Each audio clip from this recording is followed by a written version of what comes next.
Irregular cycles ఆడవారికి period అనేది రెగ్యులర్గా ఉండడము అనేది చాలా అవసరము. అండ్ ఈ మధ్యకాలంలో ఇర్రెగ్యులర్ సైకిల్స్తోని ఎంతోమంది బాధపడుతున్నారు. సో దీనికి కారణాలు అనేవి ఏముండొచ్చు, ఈ విషయాల గురించి మనం ఈరోజు మాట్లాడుకుందాము. హలో అండి, నేను doctor Maitri, fertility expert, Maitrishri fertility centre, Hyderabad.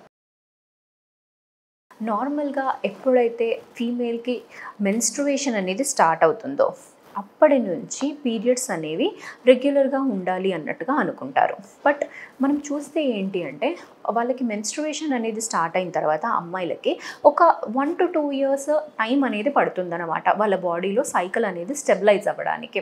So అలా ఆ ఫస్ట్ 2 years ఇర్రెగ్యులర్గా ఉన్నా కానీ మనం భయపడాల్సిన అవసరం అనేది లేదు. బాడీకి అప్పుడే స్టార్ట్ అయింది కాబట్టి ఆ మెచ్యూరిటీకి టైం అనేది పడుతుంది. సో తర్వాత మాత్రం రెగ్యులారిటీ అనేది ఇంపార్టెంట్. రెగ్యులర్గా ఉండాలి అంటే చాలామందికి ఒక మిస్కన్సెప్షన్ ఏముంటుంది అంటే మాకు లాస్ట్ మంత్ ఫస్ట్కి వచ్చింది, బట్ ఈ మంత్ 5th వచ్చింది, సో మా సైకిల్ అనేది ఇర్రెగ్యులర్గా ఉంది అన్నట్టు అనుకుంటుంటారనమాట. అండ్ వాళ్ళకి మనం గమనిస్తే ఎవ్రీ మంత్ వాళ్ళ డేట్ అనేది ఆఫ్టర్ 5 days వస్తుంది. సో దీన్ని బట్టి మనకి ఏమర్థమవుతుంది, వాళ్ళ సైకిల్ లెంత్ అనేది 30 days కాదు 35 days ఉంది అని. సో ఈ విధంగా సైకిల్ లెంత్ అనేది కంపల్సరీగా అందరిది 28, 30 ఉండకపోవచ్చు. కొందరిది 25 ఉండొచ్చు, కొందరిది 35 ఉండొచ్చు, కొందరిది 40 ఉండొచ్చు. ఆ సైకిల్ డ్యూరేషన్ అనేది వాళ్ళది పర్టిక్యులర్గా ఆ విధంగా ఉండొచ్చు. సో ఒక 2 days అటు ఇటు అవ్వగానే దాన్ని ఇర్రెగ్యులర్ అనేది అనుకోవడానికి వీల్లేదు. అది కూడా రెగ్యులర్ సైకిలే, జస్ట్ ఒక 2 to 3 days అటు ఇటు అవ్వడం అనేది నార్మలే. మరి ఇర్రెగ్యులారిటీ అనేది మనం ఎప్పుడు అంటాము, ఇప్పుడు కొందరికి పీరియడ్ అనేది వచ్చినప్పుడు ఈరోజు వచ్చింది అంటే మళ్ళీ 15-20 daysకే పీరియడ్ అనేది రావచ్చు, అంటే మంత్లీ ట్వైస్ రావచ్చు. ఇంకా ఒకవేళ రాలేదు అంటే 3 to 4 months, 6 months or else even 1 year period రాని వాళ్ళు కూడా ఎంతోమంది ఉంటారు. సో ఈ విధంగా అవుతుంది అంటే మీ సైకిల్స్ అనేవి ఇర్రెగ్యులర్గా ఉన్నాయి అని అర్థం అన్నమాట. సో ఈ విధంగా ఇర్రెగ్యులర్గా ఉన్నాయి అంటే మేజర్గా కారణాలు అనేవి ఏముంటాయి. మనం కారణాల విషయాల్లో చూస్తే అండాశయంలో మెయిన్గా 2 reasons ఉంటాయి. ఒకటి వచ్చేసి ఎగ్స్ అనేవి చాలా ఎక్కువగా ఉండడం, అంటే పీసీఓడి ప్యాటర్న్ అనేది ఉండడం అన్నమాట.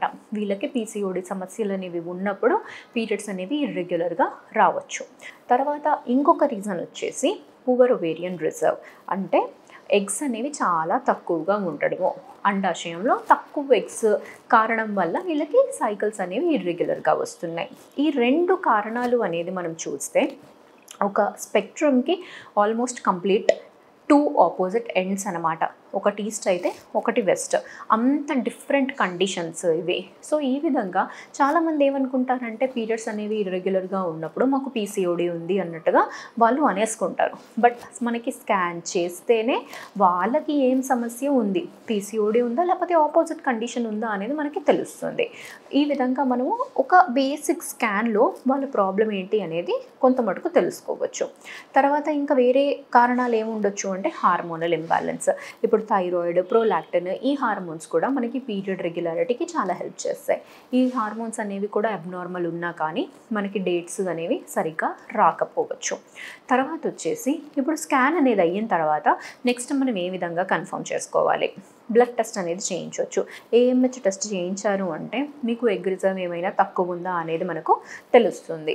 ఏఎంహెచ్ అనేది తక్కువ ఉంది అంటే ఎగ్స్ ఆల్రెడీ తగ్గిపోయాయి బాడీలో, ఇప్పుడు మనకు అదొక రెడ్ ఫ్లాగ్, అర్జెంటుగా మనం ప్రెగ్నెన్సీ ప్లాన్ చేసుకోవాలి అని అర్థం అనమాట.